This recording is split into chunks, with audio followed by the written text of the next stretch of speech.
so much for that. All right, y'all, here we go. It's time to meet with our speakers and to get this party all the way started. And so it is my distinct honor to welcome to you Dr. Shawnee Collins-Woods. And so I am going to share my screen just so that we're all kind of on the same page while she's being introduced. And so I'll read her bio before I say a few words. Shawnee Collins-Woods, PhD, MSW, is an assistant professor of social work at Austin Peay State University. Additionally, she is the Bachelor of Social Work Coordinator at APSU. Her areas of interest include community engagement, health equity, and race and gender issues. As a Brown clinical, sorry y'all, I lost my place. Let me just read it up here. As a Brown, somebody is not muted. Can y'all make sure that you mute? That would be wonderful. Okay, here we go. As a Brown University Clinical and Community-Based HIV/AIDS Research Training Fellow, she has received training and education in clinical, behavioral, and translational research. As a National Heart, Lung, and Blood Institute, she has Obesity Health Disparities Pride Research Scholar. She has received evidence-based, culturally and environmentally relevant research training focused on obesity prevention and treatment. Woo! All right, Dr. Shawnee. Dr. Woods is presently engaged in the University of Tennessee's Transdisciplinary Community-Based Participatory Research Training Program, a graduate of Tougaloo College, Clark Atlanta University, and the University of Alabama. Dr. Woods is the author of the She Devotional, 31 Daily Inspirations for a Woman's Spirit, Health, and Emotions. She and her husband, Timothy, reside in Middle Tennessee and attend Mount Zion Missionary Baptist Church. You may visit her on her website, askdrshawnee.com. Write it down, bookmark it, go visit it now. Follow her on Instagram. Personally, I just want to share that Dr. Collins-Woods is the real deal. She cares deeply about uplifting Black people, regardless of their status, and she desires to use her resources and knowledge to affect real change in people's lives. So, y'all, without further ado, let me find her so I can spotlight her so you can see her, okay? Here is Dr. Shawnee Collins-Woods. Well, good morning to our dynamic conference organizer, Professor, soon to be Dr. Carmen Reese Foster. Thank you so much for inviting me to speak to today's audience. I met Professor Foster a short time ago, and we instantly hit it off. And we found that we had so many things in common. We attend the same church, and both of us are alumna. Well, soon to be, she's soon to graduate, but she's an alumna of the University of Alabama School of Social Work. So please, everyone, take a moment to salute the greatness that is Carmen Reese Foster by dropping some heart emojis in the chat for her and clap it up for Carmen in your own way, because through her activism, she is changing the trajectory. She is changing the landscape of how we do social work organizations and how we recruit and attract people. And she is truly making a difference. And in the words of Alicia Keys, this girl is on fire. So thank you, Carmen, for that gracious introduction. And I do hope that one day soon, someone will graciously introduce you in the same way that you have done it for me today. Next to our board members, to the board members, and to all of you esteemed guest visitors and supporters of the Coalition of Black Social Workers, especially to the resilient, remarkable, courageous social workers and students assembled here today for this second annual conference. I am Dr. Shawnee Woods, and I'm also the founder and CEO of Collins Consulting Company. As a writer and motivational speaker, I like to encourage people to dig deeper, to push past their own limitations, and to trust in their personal power to succeed at any given task. Today, I offer that same challenge to you.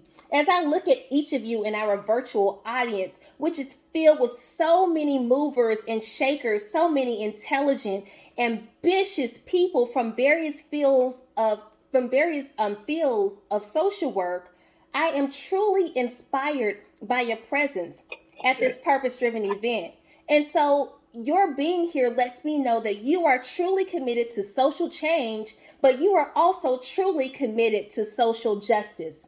You are not running from the problems that we all know exist. Instead, you are learning about them and being a part of sustainable solutions. So I applaud you for your commitment, and I truly think you should be commended. So let's take a moment again to celebrate everyone on this virtual chat, on this virtual gathering. Drop some fire in the chat. I'm going to ask you to drop fire throughout this presentation to keep it engaged, as Carmen has already encouraged you to do. Drop that fire. Let me see the fire. I won't move forward until I see the fire coming through, because that fire is to celebrate you. And drop some hearts to let your neighbors know that I love you. You know, even though we are not connected in person, we still have that same passion for each other and for social work. So truly, make sure you show love to each other even beyond this conference. And again, Dr. Foster has already encouraged us to, and because we love research, make sure you do those surveys. My professor taught me that's always important when you're presenting. Make sure you do those surveys, because it lets us know what we're doing right and areas in which we can improve. So today I'm here to talk to you about ways that you can speak truth to power. Through my short speech, I'll tell you what speaking truth to power is, how you might carry out speaking truth to power in your daily life, and how you might use speaking truth to power as in your work as a social worker to impact sustainable change. So when I say speak truth to power, I simply mean that you should tell your truth and share your lived experience with those who may not understand you, your perspective, your community, or the things that are important to you. We practice speaking truth to power because if an issue does not directly impact the lives of others, there's a false perception that that issue does not exist. For example, my husband Timothy grew up in inner city Orlando, Florida. I grew up in the rural Mississippi Delta. Timothy had some adverse struggles to overcome. My life was not so much filled with struggle, but I have had some challenges. But although we come from different backgrounds, it does not negate his experience growing up, and it does not negate my experience growing up. So when we tell our stories, we are allowing people to really get to know who we are. And also when we speak truth to power, we are saying that, hey, this has been my lived experience. It may not have been your experience, but don't discredit my experience. Again, we speak truth to power because we want others to fully understand our lived experience. And so to do this, to carry out this process of speaking truth to power, you must first identify your top passion. So I want you to think about that. What is that one thing that truly makes you upset? What is that one ongoing problem that just doesn't seem to go away? What is that one thing that has truly impacted your life personally and so deeply that you can no longer sit silent? For me, it was growing up in the Mississippi Delta, and my issue is health equity. Growing up in a rural area, I was surrounded by love, faith, friends, and community. And like many families, I had a family that had a system of caregiving going on. My maternal grandparents lived with us on and off for a number of years. My grandmother, Doris, actually was a person who lived with paranoid schizophrenia. and my grandfather was a stroke survivor. So you can say I've been kind of practicing health equity and dealing with social work and behavioral issues ever since I was a child. But my sister and I would always accompany my aunts and uncles and my parents to the doctor's office because you know what? You need little hands and feet to open the doors, to help push wheelchairs and things of that nature. And although my grandparents were small farmers, they had insurance, and they could pay for their medical care, oftentimes the experience they received in the healthcare setting was not favorable. And so going to the doctor in the Mississippi Delta meant that they were spending 8 hours waiting to be seen by doctors, but not really being fully seen by their doctors. And I'll say that again. We would spend 8 hours getting up early in the morning to be seen by doctors, but not really being seen by doctors. And so it meant that we were receiving poor health care and that some of the interactions they had with doctors were not acceptable and that they did not really have their own voice to articulate their needs or what was bothering them when they interacted with the doctors. And often that meant that they just accepted the medications that were given to them with no real challenge. And as you know, when you grow up in a rural area, oftentimes better health care is 100 miles away. And in my family's instance, it was very difficult to transport a disabled grandfather and a grandmother who had occasional behavioral issues up and down the highway. And from a caregiver's perspective, the perspective of my parents, my mom was a school teacher for 36 years. Oftentimes you just can't call off work to say, I need to take my parent to the doctor. And sometimes you're just literally fatigued. So seeing this cycle of poor health care, I vowed at a very young age that I would use my life to help change healthcare systems, that I would talk about the people from the Mississippi Delta, those who are often unseen. Because as we know in social work, healthcare is a right, not a privilege.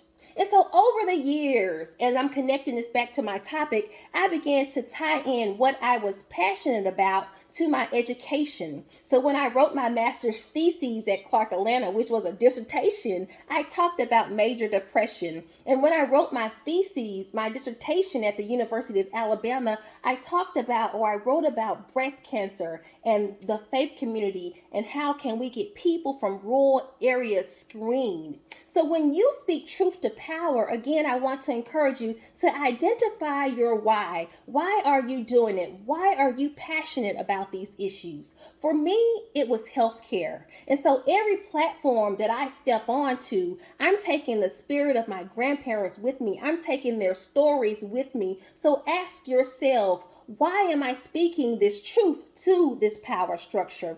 Whose story am I telling? And why is it so important for me to do so? The second thing I want to encourage you to do as you learn to speak truth to power or as you continue to do it is to understand the power that others hold. We know that systemic issues like institutional and individual racism, poverty, sexism, xenophobia, homophobia, we know that these issues exist. We're not talking about new concepts. But what we should be doing as social work change agents is thinking about new ways to challenge these issues, to challenge these systems that are in place that continue to uphold harmful and oppressive practices, systems that do not necessarily align with our values as a country or values as our profession. Because often oppressive systems do more harm than they do good. So understanding how power dynamics work and what it means for others and how it impacts others, there are many ways that you can understand this, and there are many things that you can do in your own practice. You can start by asking your organization, how long has this policy been in place? You can start by critically interrogating some of the things that are taking place within your organization. Is this policy or is this particular practice that we are carrying out in field, is it being used to perpetuate harm or bias against others? So again, ask about the policies. And it means researching the board of directors and seeing how diverse that team is. Is there fair representation across the team? And I often say, if you don't have a diverse team or a diverse board, then you're missing out on getting to know people or really fully understanding the nature of people's issues and people's problems. And as one of my friends who is or my colleague who's the president of the NAACP always told us in the training, he said to follow the money. Because when you follow the money of organizations, of structures, of agencies, you get to know who's in power and who's really operating things behind the scene. So this is another way that we can speak truth to power. Before we can do it, we must understand who holds the power and what they are doing with power. Thirdly, as author and feminist Alice Walker said, we must understand our own personal power. In a quote, Alice Walker said, the most common way people give up their power is by thinking they don't have any power. But I'm here to tell you, you are predestined with power. You already had power from birth. So you must decide who you want to be in the world and how you will show up and how you will be an ambassador of the common good. And this is something I cannot tell you. You see, your core values are those things you have to identify for yourself. And they may closely align with social work values, but they may not align with social work values. But if we are going to be true, effective witnesses for social work, if we are going to be true truth tellers, we have to critically interrogate our assumptions about others. We must dig deeper and seek to better understand our neighbors, our friends, our coworkers, the person in the drive-thru, our students, our clients, and even, yes, those individuals with whom we do not always agree. If we are to understand our personal power and to use it in a positive way, we too must understand our own thoughts, our own feelings and behaviors about ourselves, about other human beings, and about global social issues. And the reason we must do this is because we are helping professionals and we can easily get lost in the sauce. I want you to drop that in the chat, lost in the sauce, okay?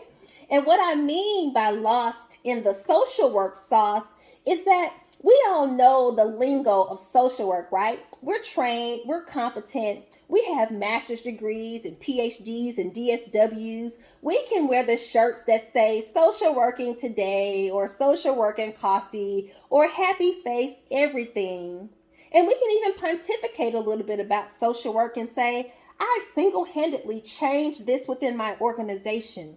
We can do the song and dance of social work, attend the conference, get the CEUs, but at the core of who we are, fail to change anything about our personal values. In other words, we can preach anti-racist social work lingo and engage in discriminatory work and field practices. I have borne witness to this in a behavioral health setting.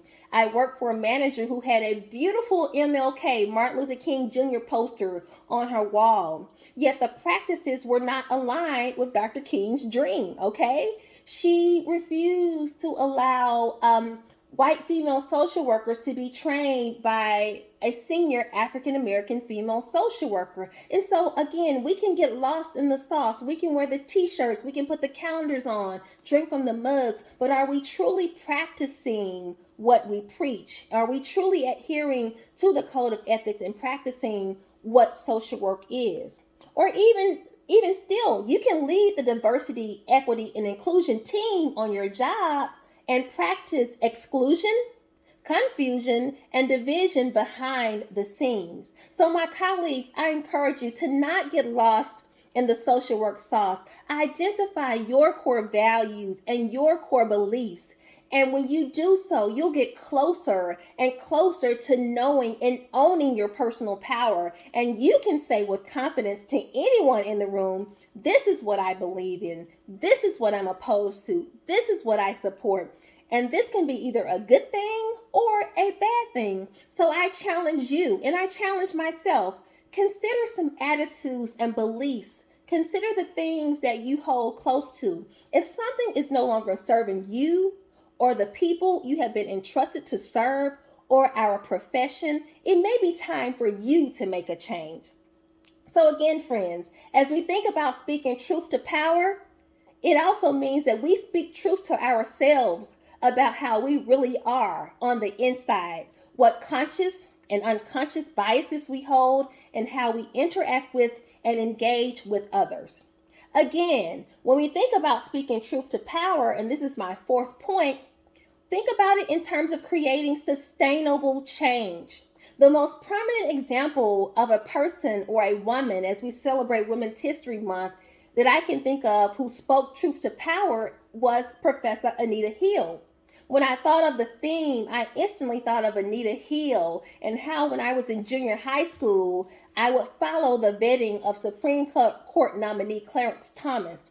Anita Hill experienced sexual harassment, and she said, "No, I'm not sitting still. I'm going to speak up." And by doing so, she was blackballed. She was ostracized, but her voice was that sucker punch to a very powerful system that said women could be treated unfairly and harassed in the workplace. In a 2021 interview, she said, "In 1991, everyone assumed that after the vote was cast, that it would be over for me. I had no idea that I would hear from so many women. It was a heavy weight to carry the burden of knowing that so many women had too been harassed. But when I shed light on the situation, I effectively changed the culture. And I said to systems that it is not okay to abuse women, and it is not okay to not accept the truth about abuse." So when we think about the Me Too movement and Tarana Burks and all these things that we are able to sort of sit in and almost forget about, we have to understand that someone had to speak truth to power for change to happen today. When I also think about speaking truth to power, I think about none other than Mamie Till Mobley, who said she would have an open casket for her son Emmett because she wanted the world to see what racism had done to her son. She said, "No, we won't close the casket." And yet here we are 50 years later, still having the same conversations about the value of Black life in America. And I can go on about people who chose to speak truth to power, who said that, "No, I won't be silent. I'm going to talk about the issue impacting migrant workers. I'm going to talk about the issues impacting the LGBTQIA plus community. I'm going to talk about issues that impact individuals living with disabilities. I'm going to talk about workers' rights. I'm going to talk about child advocacy." You know those people. I can't list them all. So speaking truth to power is not just about tackling larger global social issues as the ones I've discussed. It's also about disrupting some of those patterns in our families or within groups, smaller groups. It's also about saying to your relatives, "You know what? I need self-care. Maybe the holidays look different for us this year. I'm tired. Maybe someone else can take on this responsibility." Speaking truth to power also means that when we are with our family members or our friends and they make negative comments about us, we speak up for ourselves and we say, "You know what? I don't like your comment about my weight, about my hair, about my skin color, about what I eat, about what I do with my life." And when you say that to that relative or to that friend, you've just empowered your children. You've empowered them to speak up to that bully online or to that person who chooses to mistreat them in another class or another formal setting. So speaking truth to power in the workplace might look like you telling your coworker, "You know what? That joke was offensive. It was mean, and I don't appreciate it. I wish that you wouldn't say it again in my presence." And when you get in the practice of speaking truth to power, others take notice. They too want to do it. And what it also does is it disarms the perpetrator. It makes them back off. Because often people who wish to harm people with their words, with their actions, they're really fearful inside and they don't like to be confronted. So speaking truth to power could look like you address microaggressions in the classroom or from your coworkers. And it can mean that if you're not experiencing it and you witness your colleague experiencing that, you stand up and you show support. You don't just sit there as a bystander. So when you recognize that people are being mistreated or that they are being, railroaded, you take a stand, you speak up. And so I'll share a personal story for you of how I had to speak up maybe some 10 years ago, and I still do it all the time. But speaking truth to power looked like me being the youngest woman oftentimes in my educational experiences, in graduate school. I was often the youngest person in my graduate programs. And I was the first Black woman in my family to actually pursue a PhD at a major university that had a history of deeply entrenched racism. And it looked like walking into a school of social work during the first week of class and speaking to the secretary and having her address me as girl versus miss or call me by my name. And speaking truth to power in that moment looked like me saying, don't ever call me girl again. My name is Shani Collins.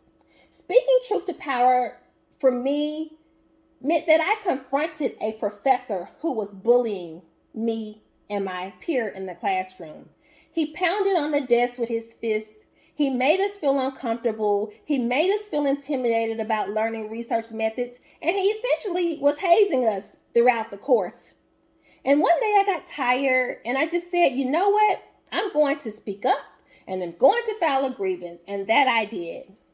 And so support looks like, when you speak truth to power, support for me looked like the dean getting involved in that situation and coming around to every classroom that I was in to make sure that I was okay, to make sure that I felt supported, to make sure that I knew that he knew what was going on, but that he just wasn't going to be silent, that he was going to do something about it. Again, Anita Hill faced retaliation. So when you speak up, you're often going to be retaliated against. So that professor said to me, you know what? If it's the last thing I do, I'm going to flunk you out of this program. And I said, okay, go ahead and try. Just try it. Just try it. So speaking truth for power ended up, when I spoke truth to power, it resulted in that professor apologizing to me and my colleague, who was another female in the classroom. And effectively, we moved beyond that situation. His harassment didn't stop, but I had to speak up for myself. And oftentimes what happens is that everyone accepts the bad behavior. No one says anything. No one is willing to speak up. No one wanted to talk about this professor because he was loud and boisterous. He was tenured. He had written grants and brought money into the university. They saw the bullying but turned a blind eye to it. Within a year or so, that professor effectively retired. The dean went on to a new university. Here I am now as a professor. And so I'm saying that to you is, yes, I was afraid when I spoke up. I knew what could potentially happen to me, but I did it anyway. And by speaking up, I could have potentially spoken up for a Carmen Reese Foster, who came some years later behind me in that same school of social work. So we must understand that we all own power. We all have power, and we have to use it in a way that helps to open up doors for others, that helps us to make sustainable change. So again, I'll conclude and recap my key points on how to speak truth to power. Number one, identify your passion and educate yourself on that issue. You become the expert. Bring attention to that issue. My issue is health equity. What is your issue? Number two, understand how power works. Understand how power works. Understand that power can be oppressive or it can be used for good. When it's being used for oppressive, dehumanizing methods, you must speak up. You must speak truth to power and tell people and encourage them to change their ways. Thirdly, understand your own personal power by knowing what your core values are. Don't get lost in the social work sauce. Don't just wear the hat and wear the shirt. Do the hard work, but also do the heart work. Again, do the hard work, but also do the heart work. And lastly, when you think about social work, think about creating sustainable change for others. It's not just about you. Think about ways that you can help empower others, open doors for others. Don't allow your relatives, your coworkers, your peers, students, professors, or any human being to bully or shame you into silence about your truth or about your experience. Yes, there will be retaliation, but the long-term changes that occur because you use your voice is the best vindication. Be supportive of your colleagues by speaking up for what's right in your professional environment. And sometimes just your presence, you don't even have to say anything, but your presence sends a clear message to those in power that their behavior needs to change because there is truly strength in numbers. We are all social workers. We all came to social work for different reasons. Our society is ever evolving. And if we are to be true change agents, we too must evolve and grow. We are a movement. We are not monuments. And we must never, ever, ever forget our purpose as social workers is to serve. Our purpose as social workers is to serve. Our purpose as social workers is to serve. So thank you so much for listening to my message. I hope you enjoyed it. And as you leave this conference, remember, as Dr. Foster has encouraged us, keep that same energy, keep it going, and never let it stop. Now drop some fire in that chat. Thank you so much.